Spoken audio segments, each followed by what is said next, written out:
భారతీయుల పండగలు పరమార్థంతో ముడిపడి ఉంటాయి. సంక్రాంతి పండుగ, అందులోని అంతరార్థం అమృతం, పరమానందామృతం. మొదటి నాడు భోగి పండగ. మిత్రమా, భోగి మంటలేస్తాం. కారణం, భోగాల మీద భ్రాంతి ఉన్నంతకాలం భోగి మంటను ఎవడు చల్లార్పలేడు. కారణం, భోగి మంట చల్లారాలంటే జ్ఞాన గంగ పడాలి. అందుకే రెండవ నాడు పండగ మకర సంక్రాంతి. అంటే జ్ఞానమనే గంగ దల్లుతేనే భోగ భ్రాంతి శాంతి.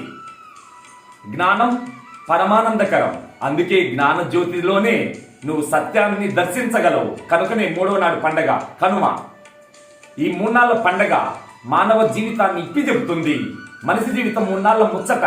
ఈ పండగ మూన్నాళ్ళ పండగ ఎంతో ముచ్చటైన పరమార్థం. ఓం స్వస్తి.